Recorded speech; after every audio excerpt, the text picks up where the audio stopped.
Welcome back, everybody. We got ourselves a game between Elodin and Seanobiwan.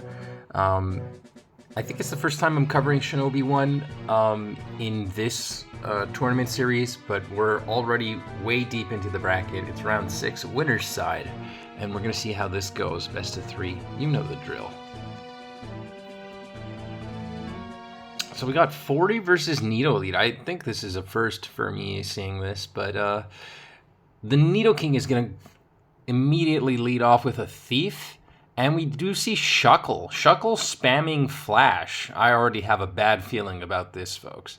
But Gengar comes in, and Seanobiwan reveals a mean look Umbreon. Oh dear. Okay, with a Hypnosis on the Gar. So this Gar is trapped right now, but the Gengar is going to have to do something about it. It puts the Umbreon to sleep, and it might have a shot at just taking it out.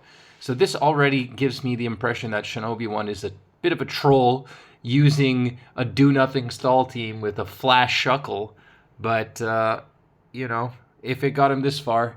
Gengar booms on the Umbreon. Definitely not ideal, but, you know, he still has a shot. He has a T-Tar. Okay, and he's going to pursue the Fori as the Fori is going to scout for a fire move. Starmie comes in. That's the obligatory spinner, I would assume. But that Shuckle's going to be very annoying. Snorlax. Okay, Skarmory, as if the things that could check Lax weren't enough on this team already. There's a Skarmory, so Elodin's going to curse up. And of course it's going to be Sand Attack, because why not? Alright, that's usually a recent tech that's been used a lot against Steelix teams. But yeah, it's annoying. It makes you waste PP. Forretress coming in, and Foray versus Forays.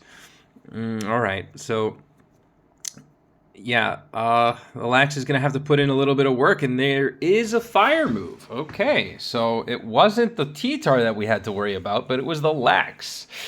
Shuckle, is this also... Well, we see our defense curl, but I don't think it's roll out, right? I guess not. So Fori's going to spin away those spikes permanently. Elodin is in a pretty good spot. He's already up 1 mon. And I think having fewer pieces for this stall team is a bigger issue for Seanobiwan. Yeah, and Shuckle's going to come in. Shuckle is the tankiest mon in the game, with the highest defense and highest special defense, but it's not really that good of a special wall because of his low HP. Fori gonna lay those spikes as Starmie just comes right back in to spin him away. And Elodin comes in, but each time that Starmie is gonna spin the spikes away, in comes the Lax, and the Shuckle is surprisingly low. It's one of the few Pokemon that's actually slower than Lax, so there could be a crit or something. Elodin's just going to take the opportunity to go for a spike. He could make a prediction and use Toxic here. That's exactly what he does. Yep. And that really puts Starmie in an awkward position now because of the Toxic damage. It's going to convert to regular poison. But at the same time, the Shuckle comes in. Now the Shuckle's faster than the Cursed Snorlax, the -1 Lax. And, you know, defense curl as if it didn't have enough defense. No, there is no rollover because that's not how it works in GSC. Rolling over requires you to have a secondary type of boost, not on top of your regular defense stat. So, yeah, Snorlax coming in. Starmie comes in as well, and it's going to take just incremental amounts of damage over time. You know, I don't mean incremental on the same turn. Coming in there, gonna spin, and you see incremental in the sense of 3 turns. Oh, crap. Right. As I was saying, Starmie comes in, and it's taking gradual damage from the poison each time it comes in, but then it's also immediately forced out by the Lax. But there will come a point where it has to switch. It has to make a decision on whether it's going to spin and die or recover and also die. So right now, the ball is in Elodin's court, we don't see any form of offense whatsoever from Seanobiwan. He's just trying to get rid of the spikes, but I don't even know at this point if that's worth it. We haven't seen the Zapdos, and I can only assume that it's a Lax, but it could very well be a Laxless team with a Blissey, so you're not too worried about those spikes, at least not right now. Same thing happening over and over. And now it's at 57, and, you know, next time it comes in, it's gonna have to spin. Choose between Rapid Spin and Recover. So this is kind of iffy. Seanobiwan might have to make a play here, but he's not doing that, which is not good. Not good for Seanobiwan. Not good for the Starmie, rather. One Double Edge will KO at this range. Speak of the devil. Now the thingamajig. Shuckle. Shuckle has the best shiny sprite. That's what I love about it. Okay, so comes in on the predicted turn, but Elodin is not going to let him have it. He goes straight to Zapdos, which is even better of a turn than going to Lax, if I do say so myself. In comes Blissey. We gotta watch out for Flamethrower. Heal Bell turn. Good Heal Bell. Good Heal Bell. But the Foray has already managed to put in a lot of work. What are we gonna see? Another Toxic. Good shit. Good shit. I might even stay in here just to let the Toxic rack up. Or not. We don't really know. And that's exactly what he does. Elodin with the mind games. Oh me, oh my. Oh god, he's staying in again. We haven't even seen an attacking move yet. This very well could have some form of hidden power. Except we're not seeing it. We're not seeing Giga Drain. We're not seeing hidden power. So must be just the classic Toxic Spin boom. But the Starmie is so low now. It's so low. Flash. Flash could actually make spikes miss. Oh, man. This is an Flash can miss itself, too. Jeez. Starmie is so low. So low now. We haven't seen any secondary moves on the Tar yet.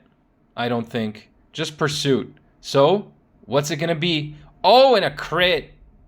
Oh, this is bad. Yeah, Seanobiwan forfeits. There's no way. You know, he might have had a chance against those other Mons, but he just happens to run in on a Tar team.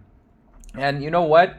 I feel as though the do-nothing stall might have had a better shot against Steelix than it would have against T-Tar, because the rock, there isn't a good rock resist.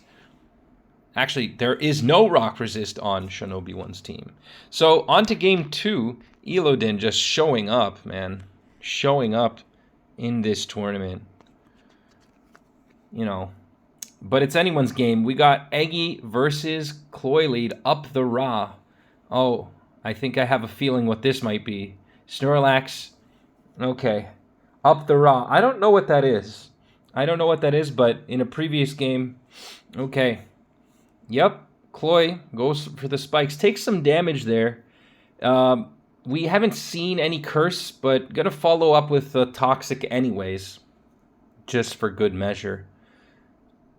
Now the Cloy's low, so if I'm Elodin, what am I gonna do here? I'm gonna go to Tar. Alright. Ooh.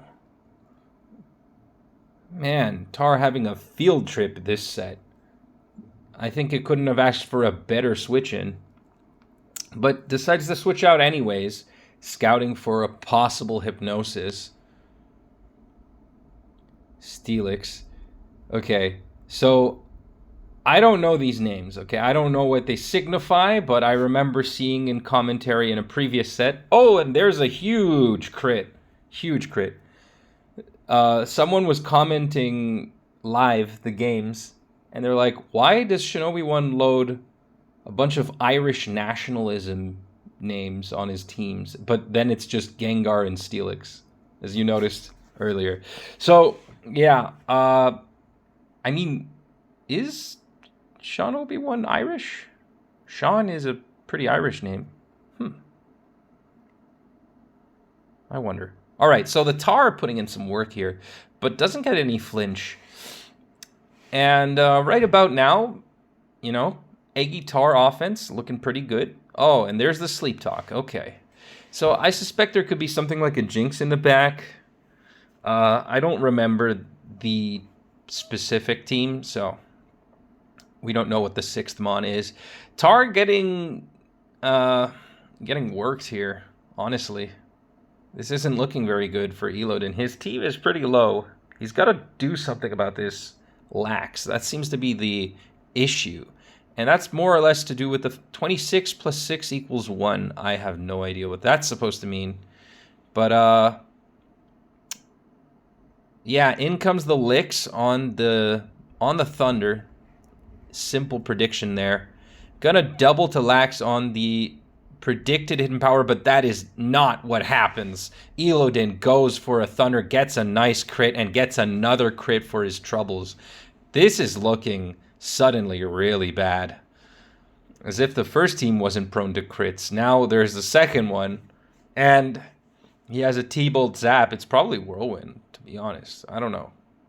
No, I could be wrong. He already has a Phaser, but why the T-Bolt? I was just going to say how this lax is... Oh, the Lovely Kiss! You gotta feel bad that you didn't get your spike up sooner now. Damn. Lovely Kiss and Body Slam. This is really a set of sets. Okay. I was saying how the team is filled with glass cannons and can kind of have a lot of trouble against Sleep Talk EQ lax. There's the boom. But it looks like it's not... I mean, the lax is no longer in the equation. Eggy looking mighty powerful. So it is a Whirlwind Zap. Okay. So the Drill Peck dealing a lot of damage to this Stun Spore Egg. A lot of damage. But it's still quite threatening. Nice prediction there. Seanobiwan showing up as well. And the lax gets parried. Crit parried. It's Thunder Body Slam Lovely Kiss. My brain is about to explode here. All right. Garbooms. That was a good boom. And there it is. Okay. So not quite a Jinx, but yes, it is a Psychic Spammer. So this might just boil down to what the last one is. Elodin cutting the losses here goes for the... Oh, okay, never mind. Actually wanting to preserve the Tar. Marowak coming in on that turn. Yes, the Marowak Alakazam matchup. Who could fucking forget that? I don't fucking know the calcs. I suspected an Oko, but clearly that's not what happened. Took a lot of punishment, but still outspeeds the Zap. Of course, it's all hinging on this Zap, but the Zap isn't really going to follow up because it doesn't have rest. So this Tar, it was good to switch out. Elodin is going to close out the game unless Seanobiwan can wake up the Cloyster on time. This is all going to boil down to this. As they say, treat home rule, kill home rule with kindness. Right? And is the Cloy going to wake up? Is the Cloy going to wake up? Is it going to wake up? No. No, it's not. My God. Okay. Wow. Talk about suppression. All right then. Seanobiwan, however, did a pretty good job and will be in the loser's bracket. So it's not over for him. Elodin is doing an amazing job right now and will be moving on to the next round. All right then. Elodin will be moving to round 8 directly, which means he is in the winners finals. So congrats to Elodin for making money. The current prize pool is 350 smackaroons. And he will at least be making 3rd place. So congrats to Elodin.